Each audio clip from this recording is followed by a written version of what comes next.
Horror has been a home for me. I think I've gotten to a point, you know, in my life where I just appreciate the art of storytelling. I appreciate everything that goes into making a film. I know that I've experienced a good film if I can sit in a theater and I can smile, and I love a lot of horror films. But the ones that affect me the most is horror with heart.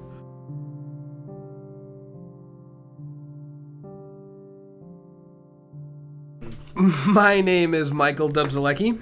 I grew up in Camden, Tennessee, which is about 2 hours west of here, and I moved to Murfreesboro 5, 6 years. I've kind of been back and forth between Camden and Murfreesboro.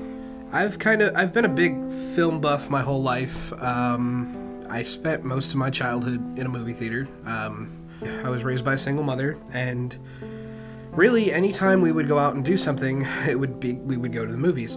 Once I got into high school, it kind of took a different turn. I was in a class called Diversified Technology, and the first day of class, the teacher, he asked us, he said, well, what do you want to be? And at the time, I wanted to be a teacher. And it was actually one of the other students who said, well, I want to do special effects. And it started as a very small project, like we were going to build a whole scene and, you know, it would be a miniature explosion.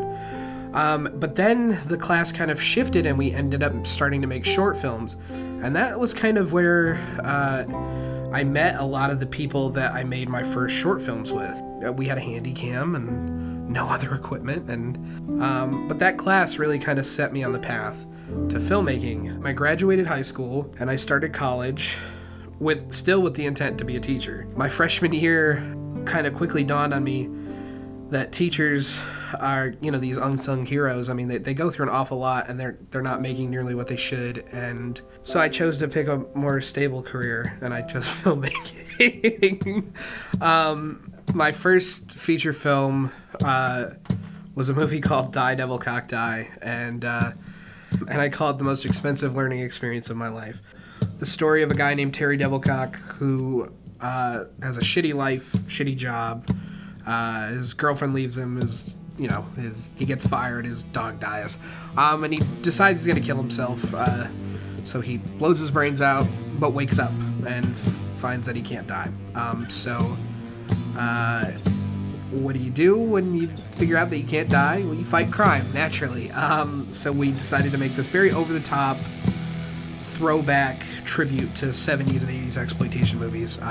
So Terry Devilcock, Develkok, in case anyone is wondering, decides, that he's going to fight crime, and so he fights circus freaks and skinheads and religious zealots, and when none of them can defeat him alone, the gangs from the world unite, and tons of other gangs come in. Sumo Sam and his Brides of Blood, Santa Claus with candy cane claws, Frankenbomber, who's a terrorist weapon like Frankenstein that they blow up and can put back together again. And it's just a very over-the-top, just kind of crazy film.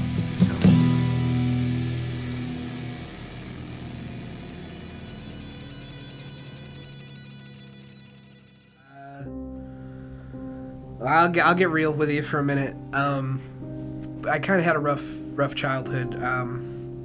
I was abused growing up, and when my mother got me out of that situation, I took to horror. And a lot of my friends currently in the horror community, we kind of have a similar story. The horror genre provided us with an escape because the things in the horror that I grew up with, like the genre that I grew up with, could never be as horrible as the things that I had to experience. And now, you know, as an adult, in some way, I feel like I have to give back. This genre and this art form has given so much to me already throughout my entire life. Is my home.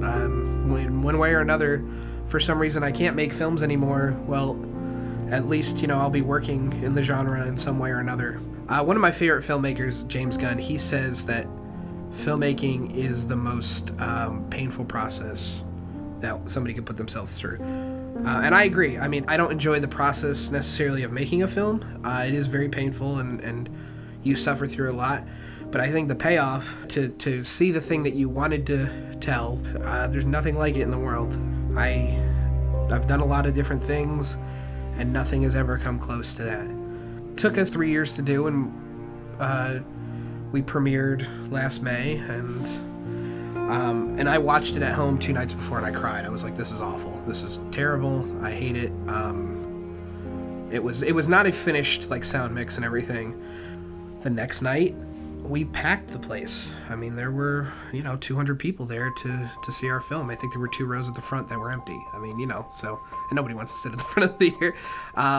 It was one of the most incredible feelings of my life. I got to see my film that I worked 3 years on the big screen, and so seeing that for the first time, and having my mom there, and having the people who meant the most to me. I mean, it was my friends and family, all came out to support it, and it was, I will never forget that night. So.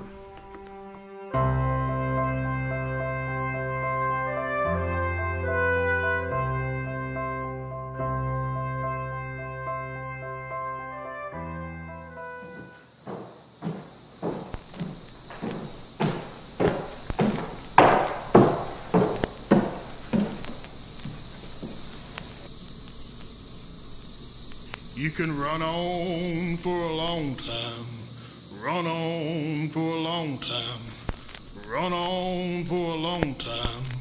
Sooner or later, gotta cut you down. Sooner or later, gotta cut you down.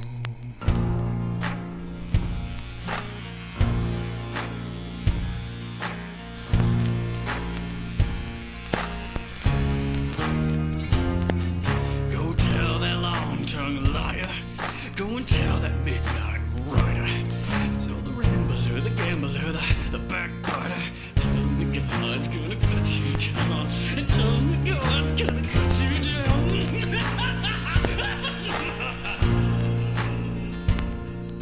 Well, my goodness gracious, let me tell you the news. My head's been wet with the midnight dew. I've been down on bended knee, talking to the man from Galilee. He spoke to me in the voice so sweet, I thought I heard the shuffling of the angels' feet. He called my name and my heart stood still when he said, son, go do my will. You can run on for a long time. Run on for a long time. You can run on for a long time. Sooner or later, gotta cut you down. Sooner or later, gotta cut you down. You may throw your rock and hide your head, working in the dark against your fellow man. But as sure as God made black and white, what's done in the dark will be brought to the light. Go tell that long-tongued liar. Go tell that midnight rider. Tell the rambler, the gambler, the backbiter. Tell him that God is gonna cut him down. Tell him that God's gonna cut you down. Tell him that God's gonna cut you down.